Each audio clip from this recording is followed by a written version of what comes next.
최근 우리 한국 사회 가운데 참 외로움이라고 하는 그 주제가 굉장히 강력히 우리들을 사로잡는 것 같습니다. 예전과는 다르게 많은 사람들이 외롭다라는 이야기들을 하면서 또 때로는 우울증과 같은 그런 정신적인 어려움을 호소하기도 합니다.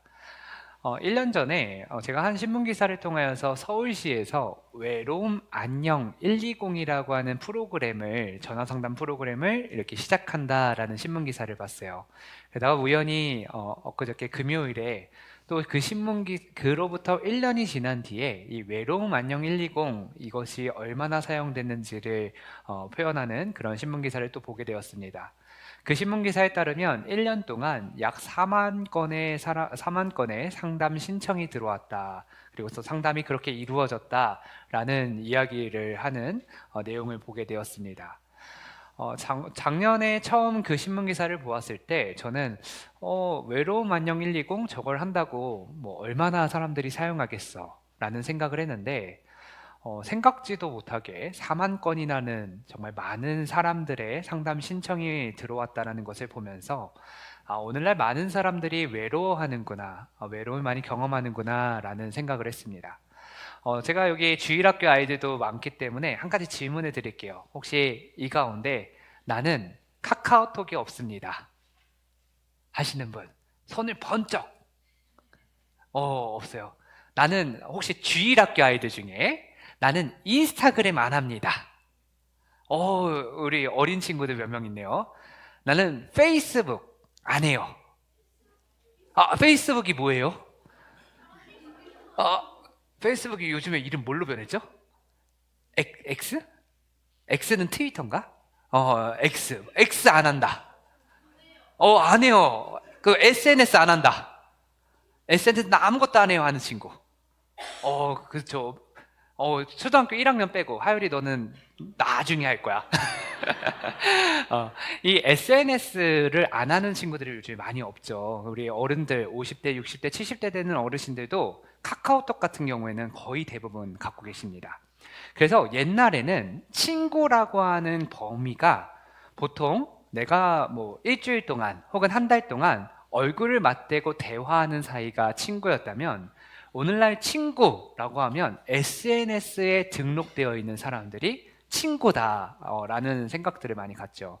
30대나 40대, 50대 같은 경우는 옛날에 버디버디, 싸이월드, 여기서 싸이월드는 일촌 관계라는 그런 표현을 썼어요. 그래서 우리는 일촌 관계다 이런 이야기들을 했는데 그렇게 우리들의 관계의 범위는 굉장히 넓어졌습니다. 그리고 SNS를 통하여서 많은 사람들과 소통도 자주 그렇게 하게 되었어요. 그런데도 불구하고 예전에는 외롭다라고 하는 사람들이 많이 없었는데 오늘날에는 외롭다는 사람들이 참 많아졌고요. 옛날에는 정신적으로 힘들다라고 말하는 사람들이 많이 없었는데 오늘날에는 정신적으로 힘들다라고 이야기하는 사람들이 굉장히 많아졌습니다. 즉 오늘날 시대, 오늘날 사회 속에서 이 외로움이라고 하는 감정, 이 외로움이라고 하는 주제는 오늘날 우리들을 사로잡고 있는 굉장히 중요한 이슈가 아닐까라는 생각을 합니다.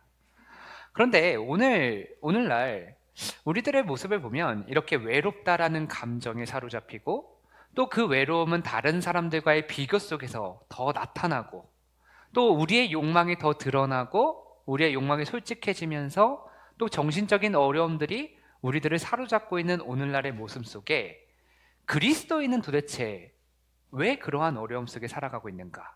라는 질문을 안 할 수가 없죠. 오늘날 신앙생활에서도 이러한 주제는 신앙의 모습 속에도 들어와 있습니다. 예배를 드리지만 그 예배를 통하여서 은혜의 충족은 경험하지 못하고요. 경건의 생활, 거룩한 생활은 열심히 하고 또 예배도 자주, 말씀도 많이 듣지만 정작 우리들의 삶에서 세상 사람들과 똑같은 외로움이라는 감정, 고독이라는 어려움, 그리고 홀로 되었다라고 하는 그 두려움이 우리를 똑같이 사로잡습니다. 왜 그리스도인이 세상과 다르지 아니할까? 나는 세례를 받고 예수님을 믿는다라고 고백했는데 내 인생은 왜 이전과 달라지지 않았는가? 그 부분에 대해서 오늘 본문이 이야기를 해주고 있습니다.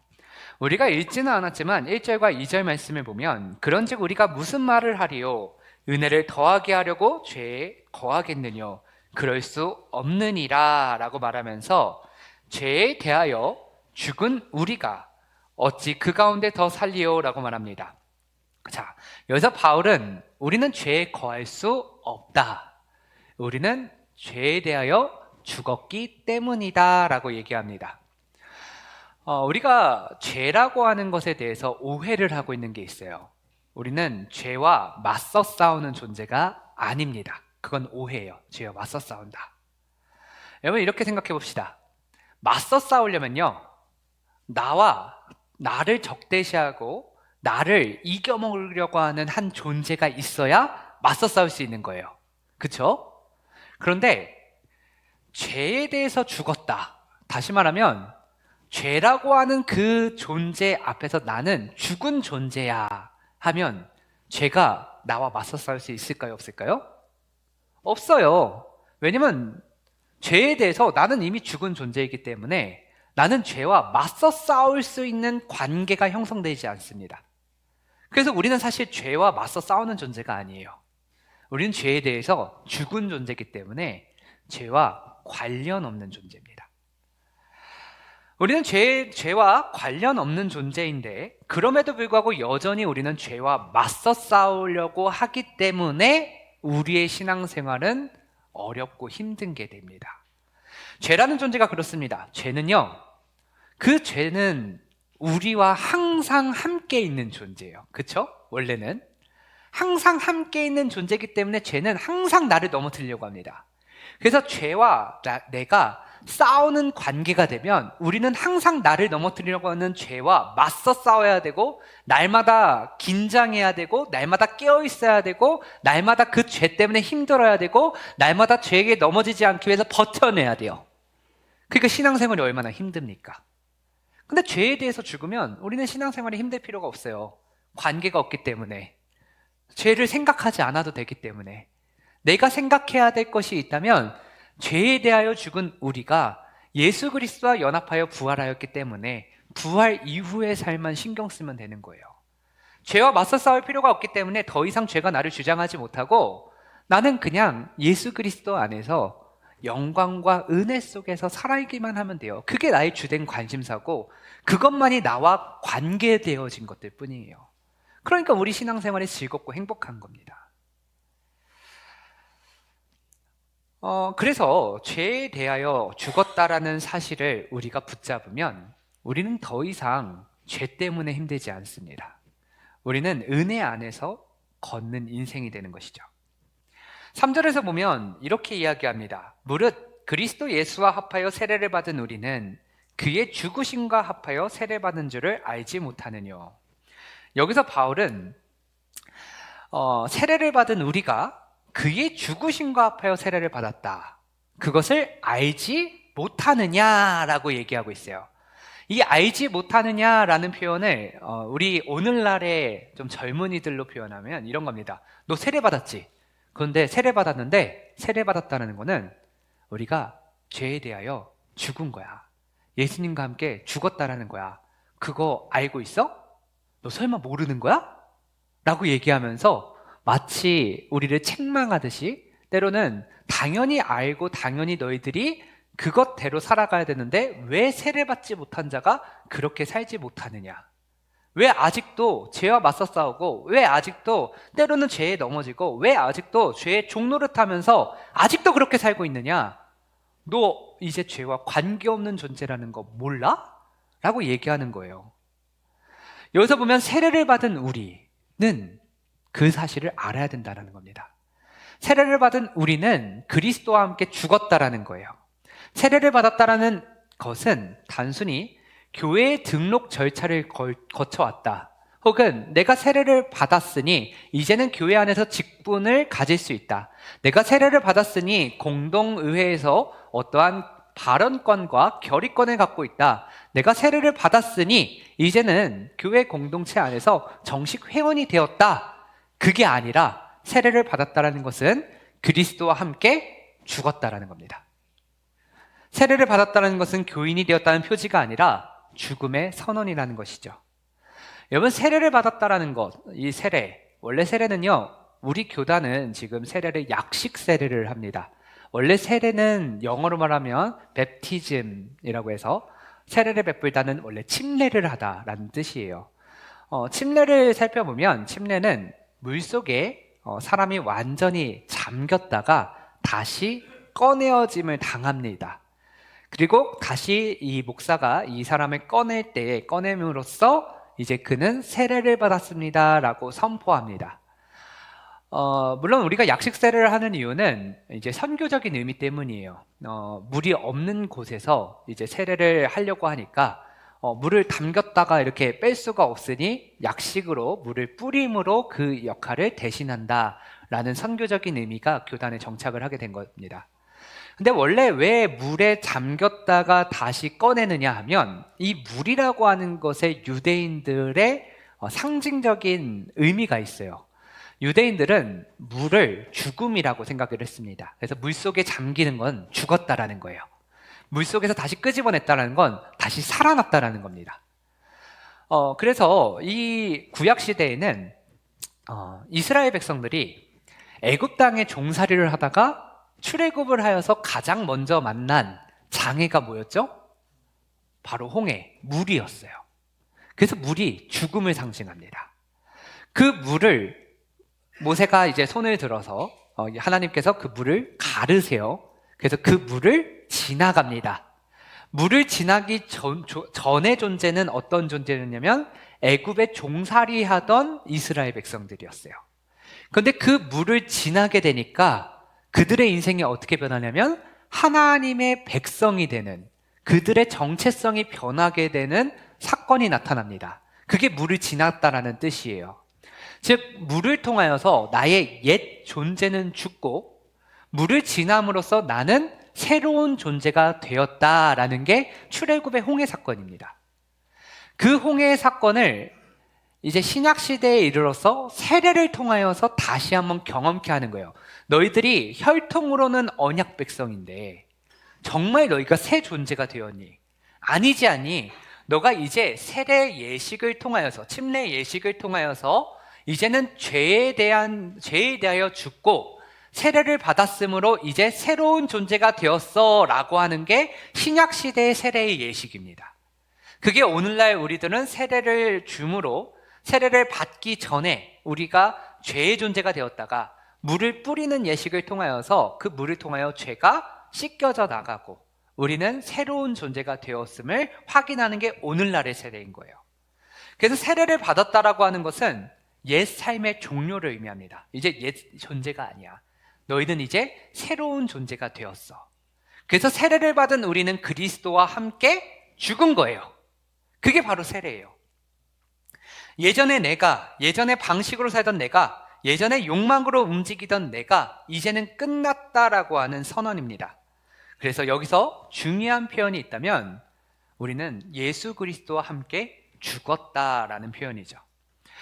세례를 받을 때 우리는 혼자 죽은 것이 아닙니다. 내가 혼자 세례를 받음으로써 죄에 대해서 나는 혼자 죽었다가 아니라 예수 그리스도와 함께 죽습니다.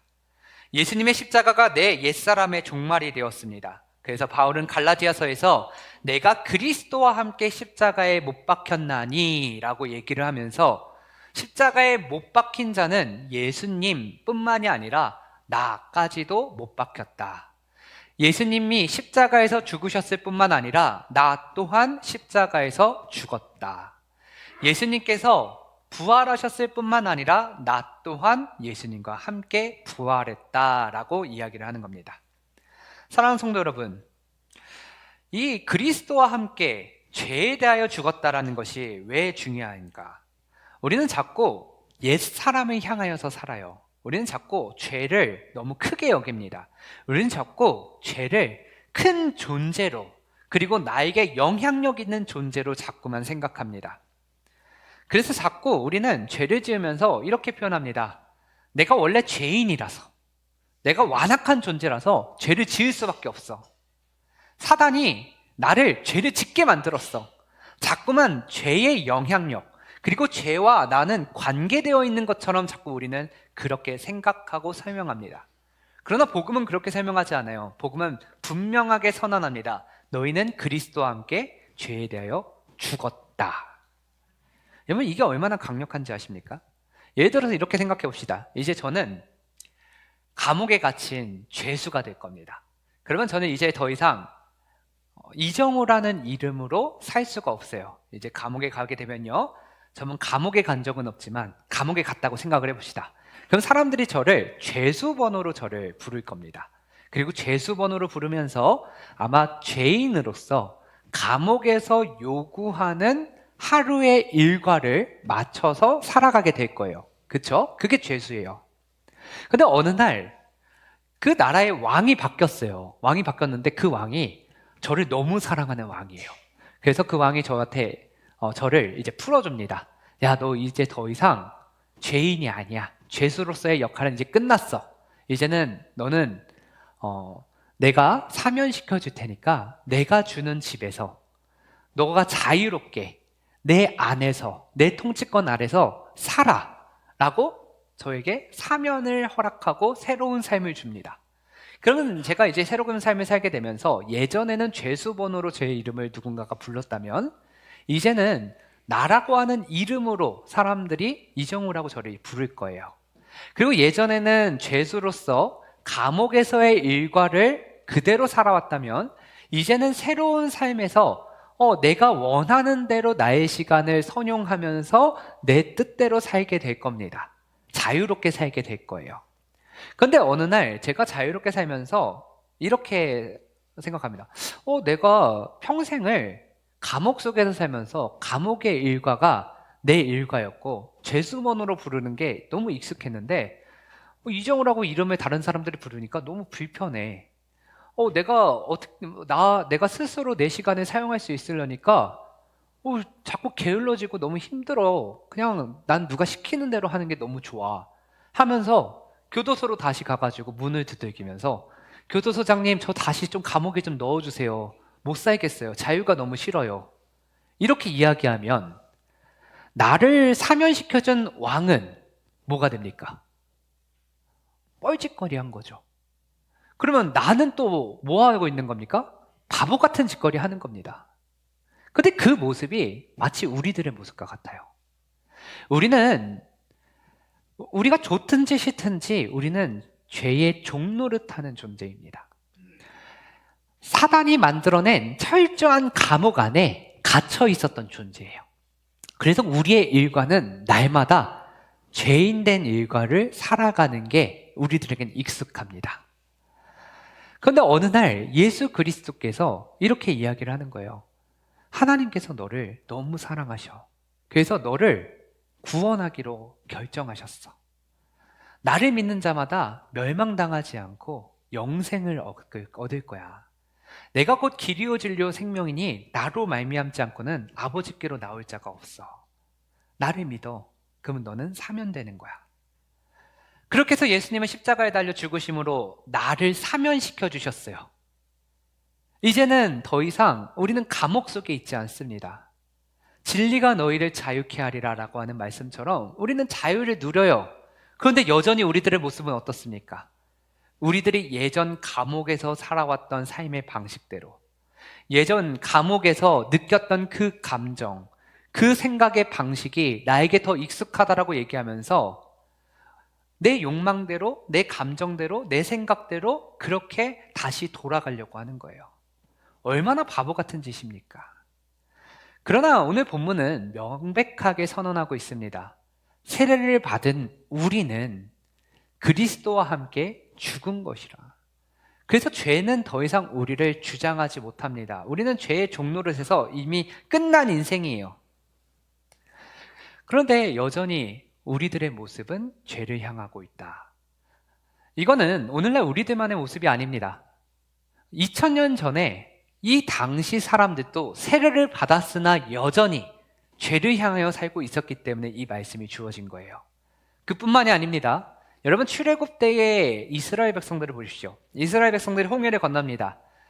하나님께서 하나님의 백성으로 인정해 주셨어요. 그리고 그들에게 낮에는 구름 기둥, 밤에는 불 기둥으로 그들의 발길을 인도하여 주십니다. 그뿐만이 아니죠.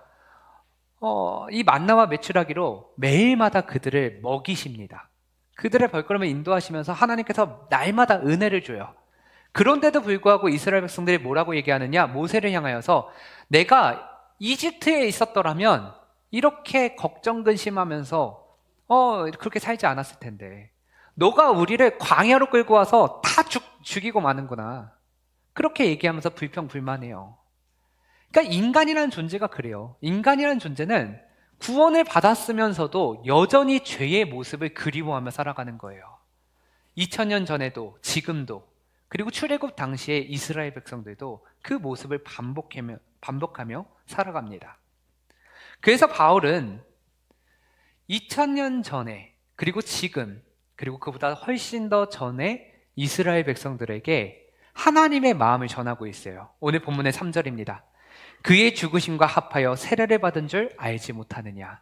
그의 죽으심과 합하여 너희들 구원받았음을 알지 못하느냐? 너 그의 구원하심을 통하여서 새 존재가 되었음을 알지 못하느냐라고 얘기를 하는 겁니다. 사랑하는 성도 여러분, 그래서 우리가 세례를 받았다라고 하는 것은 새로운 삶을 사는 겁니다. 성찬에 참여하는 것은 우리들이 새로운 존재가 되었다라는 정체성을 바로 세우는 시간입니다. 가정에서 화를 참지 못하고 말을 쏟아대는 그 옛사람, 직장에서 인정받기 위하여 양심을 굽히는 그 옛사람, 교회 안에서 비교하고 시기하고 자기 자신을 세우려 하는 그 옛사람, 그 옛사람의 모습을 완전히 끊어내시려고 우리를 구원하여 주신 겁니다. 이어서 4절에 보면 그러므로 우리가 그의 죽으심과 합하여 세례를 받음으로 그와 함께 장사되었나니 이는 아버지의 영광으로 말미암아 그리스도를 죽은 자 가운데서 살리심과 같이 우리로 또한 새 생명 가운데 행하게 하려 함이니라 라고 말합니다. 시간이 너무 많이 간 관계로 우리가 또 이 성찬 예식을 진행해야 되니까 요약해서 빠르게 설명해 드리면 오늘 본문에서 중요한 단어가 4가지가 있어요. 첫 번째는 죽으심, 두 번째는 장사하심, 세 번째는 새로운 삶을 살게 하려 함, 그러니까 새로운 삶, 그리고 네 번째는 연합이라고 하는 단어입니다. 이 4가지 단어가 제일 중요해요. 우리가 죽으심에 대해서는 봤습니다. 우리는 그리스도와 합하여 죄에 대하여 죽은 존재입니다. 그런데 여기에 장사지내다, 장사되었다라는 표현이 나와요. 이 장사되었다라는 표현이 어떤 의미이냐? 이스라엘 백성들은 죽은 게 아닙니다. 죽은 것의 완성은 장사지냈다입니다. 그래서 예수님께서 죽으시고 며칠 만에 부활하시죠? 사흘이 며칠이에요? 오우, 초등부 아주 훌륭해요. 맞아요. 3일이 사흘이요. 목사님은 고등학교 때까지 사흘이 4일인 줄 알았어요. 3일 만에 부활을 하세요. 왜 3일 만에 부활하셨냐면 죽음에서부터 이겨내시기 위하여 3일간의 시간이 필요했던 게 아니라 3일이라고 하는 시간의 의미는 장사 지낸 지 3일 됐다, 완전히 죽어서 다시는 살아날 수 없다는 시간이 3일이기 때문입니다. 그래서 예수님은 그 3일간의 시간들을 인내하시고 부활하시면서 내가 완전한 죽음에서 다시 살아난 신이야, 하나님이야 라는 것을 밝히신 거예요. 장사 지냈다라는 표현이 그래서 여기에 들어있는 겁니다. 우리는 죄에 대하여 그냥 죽은 존재가 아니에요. 잠깐 죽은 존재가 아니에요. 잠깐 죽었다가 살아난 사람들은 오늘날에도 굉장히 많아요. 그러나 우리는 잠깐 죽은 게 아니라 완전히 죽은 존재예요. 물속에 잠깐 잠긴 존재가 아니라 물속에 완전히 잠겨 죽음 가운데 그 죽음이 완성된 존재입니다. 그리고 다시 살아났어요. 새 사람이 된 겁니다. 우리가 살아가야 되는 삶의 방식은 새로운 삶이에요. 옛 것이 우리를 주장할 수 없어요. 그래서 보라, 새 것이 되었도다 라고 말하는 겁니다. 새롭게 재창조하신 거예요. 이렇게 3가지의 단어, 그 3가지의 단어를 만들어낼 수 있는 방법은 단 하나입니다. 바로 연합이에요. 죽어도 그리스도와 합하여 죽는 겁니다. 장사 지냄도 그리스도께서 장사 지낸 바 되신 것처럼 그리스도와 함께 장사 지낸 거예요.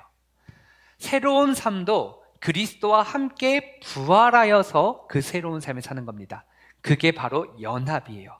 5절에 보면 만일 우리가 그의 죽으심과 같은 모양으로 연합한 자가 되었으면 또한 그의 부활과 같은 모양으로 연합한 자도 되리라 라고 말합니다. 바로 연합.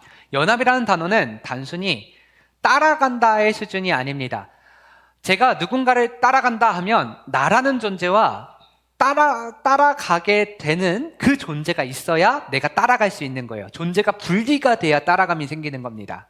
그러나 성경은 우리가 예수를 따라 사는 존재 정도로 설명하는 것이 아니라 예수와 연합한 존재다라고 얘기를 하는 거예요. 하나가 된 존재라고 얘기를 하는 겁니다.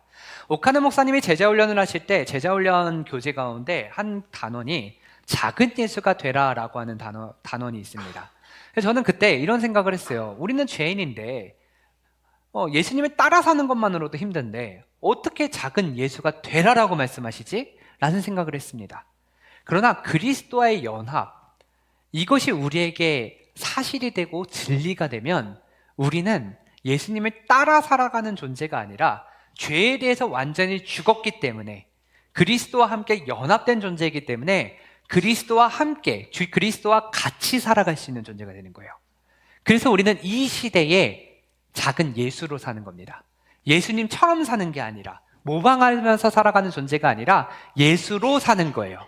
그게 바로 세례를 받은 우리가 살아가는 그 정체성이 바로 작은 예수로 사는 겁니다. 우리는 예수님의 삶을 멀리서 감탄하면서 쫓아가는 그 정도가 아니라 우리는 그분의 안으로 들어가 있는 존재입니다. 그래서 그분의 죽음이 나의 죽음이 되고 그분의 장사 지냄이 내 장사 지냄 바 되고 그분의 부활하심이 내 새 생명의 근거가 됩니다. 그래서 우리가 성찬식을 진행할 때 이 성찬식은 이렇게 선언하는 시간입니다. 세례를 받은 우리가 이 성찬식을 통하여서 예수님께 대하여는 주님, 나는 주님과 연합하여서 주님과 같이 살아가는 존재입니다 라고 예수님을 향하여서는 이렇게 고백하는 시간이고, 죄에 대해서는 죄에 대하여 더 이상 죄는 나를 관계치 못한다 라고 선포하며 나는 예수와 함께하는 존재이기에 죄야 이제 더 이상 너와 나는 아무런 관계가 없어 라고 선언하는 시간이 바로 성찬인 것이죠. 그래서 성찬식은 장례식이 아닙니다. 성찬식은 죄인이 구원받아 새 생명을 살게 된 축제의 예식이에요. 예수님과 연합하여 옛 방식이 아니라 생명의 삶을 살게 되었다라고 하는 언약의 약혼식입니다. 그래서 요한복음에 보면 예수님과 우리와의 관계를 신랑과 신부의 관계로 설명을 합니다. 그래서 요한복음 가장 처음에 가나 혼례잔치의 모습을 보여주면서 언약의 예식을 우리 가운데 보여주고 있습니다. 그래서 예수님께서 우리에게 포도주 잔을 내미시는 거예요. 성찬식 때 포도주 잔을 먹죠? 왜 먹냐? 그 잔을 받는 자가 바로 예수님의 신부가 되는 겁니다. 그리고 그 당시 문화권에서 예수님의 신랑과 예수님과 약혼식을 했다는 것은 이제 예수님이 하늘로 올라가셔서 내가 거할 처소를 만드십니다. 신혼집을 만드세요. 그리고 신혼집을 만드신 뒤에 나를 데리러 오시는 거예요. 신부는 신랑이 나를 데리러 올 때까지 이 자리에서 거룩하게, 경건하게, 그리고 정결하게 살아가는 게 신부의 모습입니다. 신부는 약혼식 전과 후가 완전히 다른 존재가 됩니다. 약혼식 전에는 약혼의 대상자가 없으니까 어떤 남자를 만날 수도 있는 거예요. 하지만 약혼을 한 다음에는 신랑을 기다리는 자가 되는 거예요. 우리가 이전에는 옛삶을 살았어요. 나의 정욕대로 살았어요. 내 감정대로 살고 내 생각대로 살았어요. 그러나 이제는 예수님을 나의 약혼자로 삼았으니 새로운 삶이 시작되는 겁니다. 이전의 것과는 다른 삶이에요. 이 성찬식의 자리는 그래서 어쩌면 약혼식을 날마다 기억하라라는 자리입니다. 떡을 먹고 포도주 잔을 마시면서 그래, 예수님이 나에게 이렇게 프로포즈 하셨지. 예수님께서 나의 신랑 되시지. 그것을 다시 한번 기억하고 기념하면서 주님, 그래서 내가 새로운 존재로 약혼녀로 오늘을 살아가겠습니다 라고 결단하는 게 바로 이 성찬 예식인 것이죠. 이제는 더 이상 죄가 나를 주장하지 못합니다. 옛사람이 십자가에 못 박혔기 때문이죠. 욕망대로 살면서 감정대로 살면서 하나님의 뜻을 쫓아 살아가는 존재가 우리가 아니라 이제는 그것이 나를 주장하지 못하고 완전히 새롭게 재창조가 되어서 하나님을 우리의 왕으로, 예수님을 나의 신랑으로 여기며 오늘을 살아가는 게 바로 우리들의 모습입니다. 가정에서 남편과 아내가 싸울 때를 생각해 보세요. 부부 사이에 작은 말 하나에 서운함이 커집니다. 그러면 옛사람이 말합니다. 더 세게 얘기해. 네가 지면 끝이야. 앞으로 계속 잡혀 살 거야? 라고 옛사람은 자꾸만 그렇게 얘기합니다. 그러나 세례를 받은 사람들은 그 순간 기억해야 됩니다. 나는 더 이상 옛사람이 아니야. 그러면 부부싸움이 일어날까요? 일어나지 않을까요? 일어나지 않아요. 부부싸움이 왜 납니까? 내가 살려고. 네가 져야 되니까. 그러니까 부부싸움 나는 거예요. 직장에서 억울한 일을 당합니다. 무시당합니다. 그러면 옛사람은 말합니다. 너도 똑같은 방식으로 되갚아줘. 복수해. 내 자리 지키려면, 네가 더 성공하려면 그 사람 끌어내려야 돼 라고 옛사람은 얘기합니다. 그러나 세례를 받은 사람은 그 순간 기억해야 돼요. 나는 죄의 방식으로 이 인생을 살아가는 존재가 아니다. 주님께서 원하시는 방법은 무엇일까? 새 사람이 되어서 나는 오늘을 어떻게 살 것인가? 그러면 직장에서 내가 무시받는다고, 직장에서 다른 사람이 나를 음해한다고 똑같이 되갚아 주겠습니까? 아니에요. 그를 위하여 기도할 수 있는 사람이 되는 거예요. 원수를 사랑할 수 있는 그런 사람이 되는 겁니다. 교회 안에서도 마찬가지입니다. 누가 나보다 인정받는 것 같고 내 수고는 보이지 않는 것 같을 때 서운함이 올라옵니다. 그러면 옛사람은 조용히 속삭입니다. 봐라, 너 그렇게 섬겨봤자, 그렇게 헌신해봤자 너만 손해야. 마음 닫아. 그만해. 그러나 세례를 받은 사람은 그렇지 않습니다. 정말 죄에 대하여 죽은 사람, 내 욕망, 내 거짓된 것들에 사로잡혀 있지 아니한 사람은 새로운 삶을 살게 되는 거예요. 누가 알아주지 않아도, 인정받지 못해도 그 어떠한 사람들도 나에게 이득이 되지 않는다라고 얘기한다 할지라도 그냥 예수님 때문에 그 일을 행할 수 있는 거예요. 사랑하는 성도 여러분, 참 어려운 일이죠. 왜 어렵냐면 우리가 예수님과 함께 죽고 싶지 않기 때문에 이 일이 어려운 겁니다. 내가 살려고 하기 때문에 부부싸움 가운데 이겨먹으려고 하는 거고요. 내가 살려고 하기 때문에 누가 나를 음해하면 똑같이 되갚아 주려고 하고, 내가 살려고 하기 때문에 내 자랑이 드러났으면 하는 거예요. 우리 안에 여전히 죄의 흔적들이 나를 주장하고 있기 때문에 세례를 받았지만 아직도 우리는 예수 그리스도와 합하여 죄에 대하여 죽은 자라는 것을 알지 못한 사람이기 때문에 여전히 우리는 그렇게 살아가는 겁니다. 그래서 7절에 보면 죽은 자가 죄에서 벗어나 의롭다 하심을 얻었습니다. 여러분, 우리가 죄에 대하여 벗어나 의롭다 함을 받은 자입니다. 여러분, 그 사실, 그 정체성을 바로 세워야 됩니다. 그 정체성이 바로 세워지지 아니하면 우리 안에서는 여전히 감옥으로 돌아가고 싶어. 죄악된 그 삶이 더 좋았어. 더 익숙해. 더 편안해. 라고 생각하면서 세례를 받았으나 세례를 받지 아니한 것처럼, 그리스도 안에 있으나 그리스도 밖에 있는 자들처럼 똑같이 살아가게 되는 겁니다. 결국 어떻게 됩니까? 한국교회가 욕먹는 이유가 바로 이거죠. 야, 너희들 예수 믿는다고 하면서 왜 예수님 말씀대로 살지 않아? 세상 사람들이 우리를 그렇게 욕합니다. 그 이유는 분명합니다. 우리가 새 존재가 되었다는 정체성을 알지 못하기 때문입니다. 우리는 예수님과 함께 죽고 싶지 않기 때문입니다. 죽고 싶지 않으니까 부활로 없습니다. 그런데 우리는 마치 부활만 연합한 것처럼 모방하며 살아갑니다.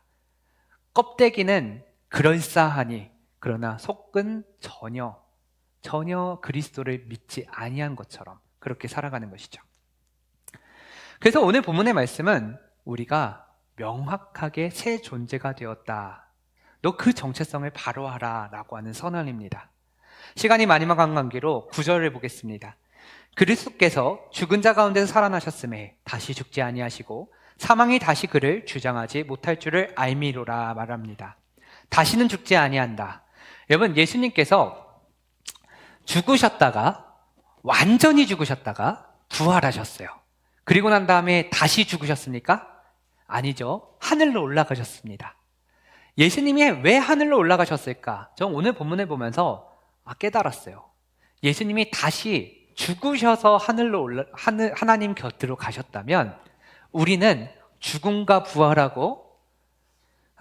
연합하고 부활과 연합하고 다시 죽음과 연합해버릴 것 같아요.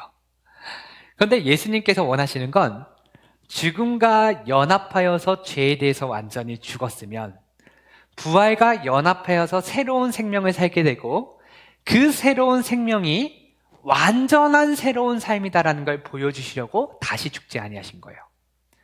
예를 들어서 이렇게 봅시다. 내가 A라는 사람이었는데 죽었다가 부활했어요. 나는 B가 되었어요.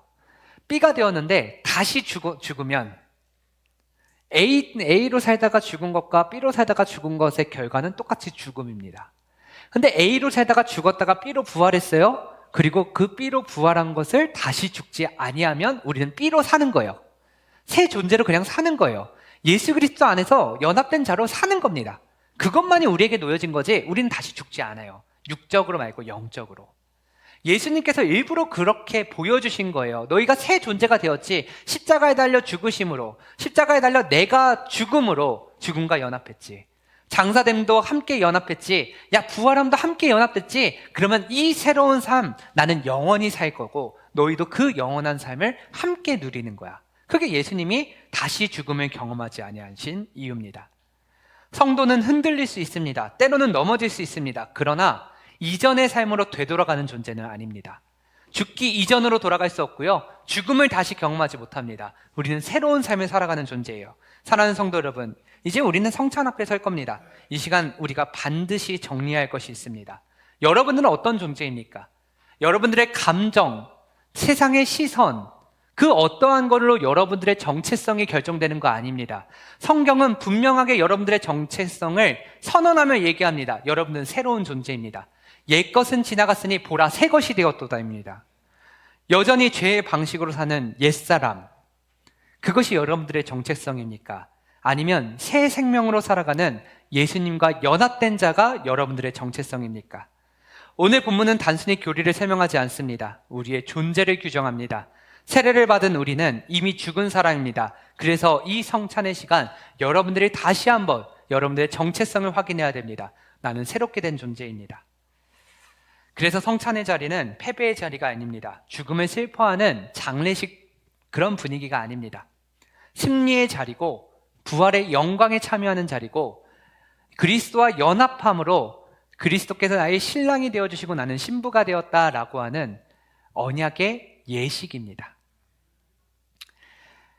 여러분, 그런 마음으로 성찬에 참여하시기를 바랍니다. 옛사람으로 살 것이 아니라, 감정대로 반응할 것이 아니라, 이미 죽은 사람으로 살 것이 아니라 새로운 존재로 살아가겠다. 죄에 대하여 선포하고 예수 그리스도께 고백함으로 이 성찬에 참여하시기를 바랍니다. 그러면 이 성찬이 단순히 부활절과 추수감사절에 정례적으로 진행되는 교회의 예식이 아니라 여러분의 인생을 다시 결정하는 시간, 여러분들에게 무너졌던 그 정체성이 다시 회복되어지는 은혜의 예식이 될 겁니다. 그러한 은혜의 예식이 오늘 이 자리 가운데 시작되기를 간절히 축원합니다.